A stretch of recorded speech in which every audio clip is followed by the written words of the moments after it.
Football Friday Night is powered by McDonald's. I'm loving it. Powerade. It takes more.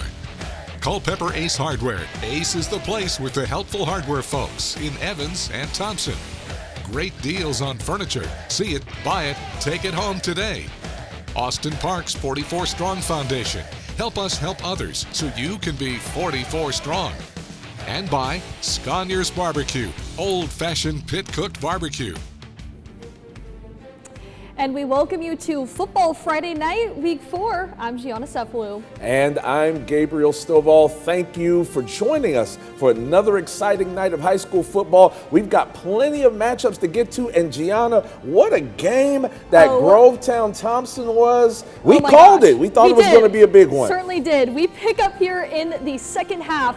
Grovetown leading 7-0 in the fourth quarter here. Thompson driving quarterback Markavian Jones hits Kennedy Bailey on a 14-yard touchdown pass. We are all tied up at 7. Grovetown next possession. Derek Lane goes 61 yards for the score. It is 14-7 Grovetown. He's all alone. Yes. Thompson comes back, though, facing 1st and 20 from their 42. Jones hits Jaden Ivey, who gets both feet down to the 14-yard line. What a catch that was. Noah Merriweather goes in from 14 yards out, and it's 14-all, so we go to overtime. Who doesn't love extra football, right? Bonus football, baby. Yes, Xavier Brinson, he's going to fake the run, but pulls up and hits Iverson Hart for the score. Thompson leads 21-14, but Grovetown says, not so fast, we're coming back. Rylan Grant goes in from 3 yards out, and it's 21-20 Grovetown.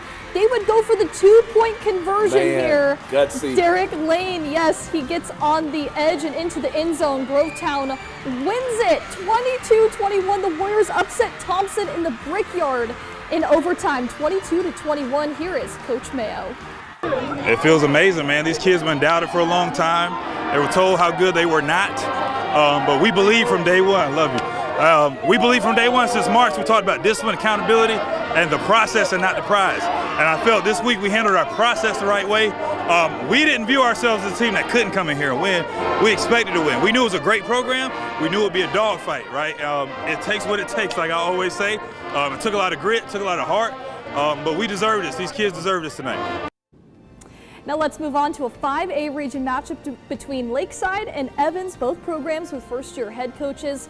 Also seeking their first win on the season, not to mention a family connection. Lee Hutto and Brett Johnson happen to be just brothers-in-law. That's cool, absolutely. It's just after halftime, the score is close. Evans leading 13-12, snap to Trip Ferguson, who passes the ball to Braden Johnson, makes the catch and gets the first down there. In the same drive, Ferguson with the ball again, but this time he runs it himself for an Evans touchdown. Evans ball again, though. They hand it to Jonathan Jones, who finds room to run, and he takes off, and he's into the end zone for another touchdown. High stride. Yeah, Lakeside trying to get back in it, though, with a pass down the field, but intercepted by the Evans defense, and that will be the end of this one. 27-12, Evans wins. Here is Coach Hutto. You know, I've known Brett for a long time, and he's not a brother-in-law, he's a brother. I love him with all of my heart, and he's doing an awesome job, and he's going to get this thing rolling, there's no doubt. Now to Richmond County, a Class 3A GHSA matchup between the ARC Musketeers and the Westside Patriots. ARC seeking their first win after 2 close losses to Burke County and Thompson. The Patriots on a bye week last week, looking to go 3-0. It's Westside's ball. Quarterback Jalen Stone launches the ball down the field, caught by Elliott Jackson, picks up a first down, a big first down.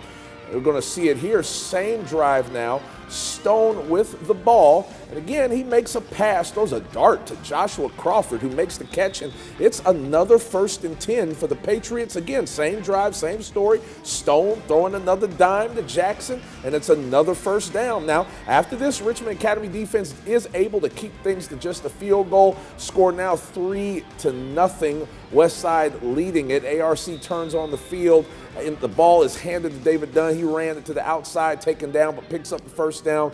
Defense able to keep this one to a field goal as well. ARC ties up 3-3. It was 10-9 late in the third, but Westside wins it 17-9. Low-scoring game there, Gabriel. Defense. Aquinas and Hepzibah getting it on with another region opener. We pick it up in the third quarter with Aquinas leading it 28-14. Fighting Irish on a long drive starting inside their 10-yard line. Quarterback Turner Stevenson scrambles, looks, finds Virginia commit Jack Rhodes for a first down there. Then a few plays later, Stevenson darts it to Christian Cates near the sideline there for the nice pickup. Then Stevenson, he's going to call his own number, scrambles to the shadow of the goal line. Then it wouldn't be until a little bit later on, Stevenson to Jack Rhodes connection. That's a special one. There. I thought he scored there. Did you? Okay. I did. I was right there shooting. You were. That Yes, you were. Well, it was close, but here it is. Stevenson to Rhodes, connects in the end zone, drags the toe, so that was a nice play there. Aquinas goes on to win it 41-20. Now over to Cross Creek, where a pair of 1-1 squads face off. Opening up region play, Coach Ezard Horn and Cross Creek hosting the Baldwin Braves. Cross Creek with some early defense here. Big number 56 with the nice tackle for loss. I like it. But the Braves would respond. 3 plays later, sophomore running back Jacob Hester takes the handoff, scoots about 25 yards for the score. Cross Creek band trying to do its best to liven things up just a little bit there. But next Cross Creek possession. It sounded good, too. Good. Kevin Turan can't get a clean snap off, and Baldwin's Toriano Gibson pounces on it, giving the Braves prime field position. They rout Cross Creek 52-6. Now over to a non-region matchup between Warren County and Burke County. Screaming Devils looking to get in the win column, while the Bears trying to bounce back from that tough loss to Benedictine last week. Down in the Bear Den, the Bears got off to a 21-0 lead at halftime. Ronquavius Morris finds Talon Heath as he makes a defender miss, and gets into the end zone, makes it 28-0 Bears. Warren County trying to put some points on the board. Quarterback LaChance Burnett knocks a defender's helmet off to get the first down. He's drawing the contact. That leads to this rushing touchdown by Cedarius Johnson. Puts 6 on the board for the Devils, but it will be too little too late as the Bears go on to win this one in a rout, 31-6. Now the Jefferson County Warriors taking on Northeast Raiders out of Macon. After a quick touchdown by the Raiders, Warriors try to get their offense going deep past the Zaylon Burton. Nice ball for the first down. Pretty ball. That drive would stall, though, with this interception that you're going to see here. And the Warriors, they're going to actually end up falling tonight 38-0. Swainsboro on the road against Appling County, start of the third quarter. Swainsboro's Jaboyce Smith taking the ball down the field for a score. Next play on the kick, Appling's Mikael Creighton. He's going to receive the ball, and he's going to take it down. He kind of had to get control of it. He takes it down the field. 2 minutes left in the third quarter. Swainsboro, they're going to go for a pass. What you're going to see here, it's going to be picked off. Rhett Thomas stepping in front of that one. Nice pass, looked more like a receiver there. Swainsboro wins it 14-0. Nice road win there. The Josie Eagles hosting the Hancock Central Bulldogs at the half, 24-13 Hancock. Eagles, though, first-year head coach Gene Clemens. Hancock Central driving here, but met with a swarm of Josie defenders.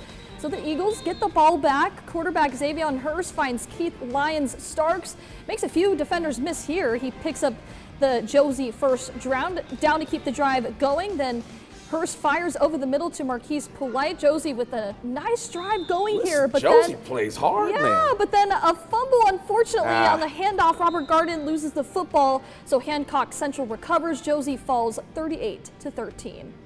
Now the Screven County Gamecocks looking to go 3-0 as they host Claxton at home. The Gamecocks will get on the board first with the touchdown run from quarterback DeMarco Ward here. The missed extra point would make the score 6-0 though in the first.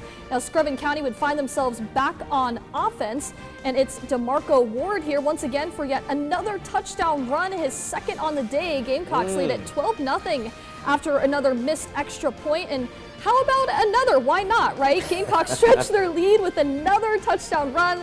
They like running the ball over there in Screven County. Yes, it's working for this time from Abram Hilton, who stretches for the score. They win this one 33-3. Well, Jenkins County War Eagles hosting the Portal Panthers at home in Week 4. Jenkins County would look to add on to their 34-20 lead in the second, but a bad snap here leads to the fumble recovery for the Panthers. Porter would not be able to capitalize, so the score would remain 34-20 at halftime. Still down 14 in the third. Porter would go for it on fourth down, but the tackle by Shamaric Weeks would give the ball back to the War Eagles, and it wouldn't take long for them to hit pay dirt. Calvin Adams takes it in for the long touchdown run here. Nice. Look at him go Nice. to add on to their lead. The extra point would make the score 41-20 in the third. Jenkins County wins it 48-33.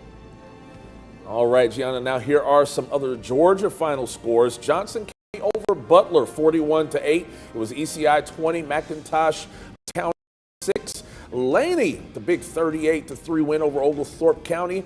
Dublin over Washington County 14-7. Statesboro did beat Greenbrier tonight 42-28. And now coming up, North Augusta makes it 3-0. Can they make it 3-0 as they take on South Aiken? We'll have the answer when we come back. Don't go away.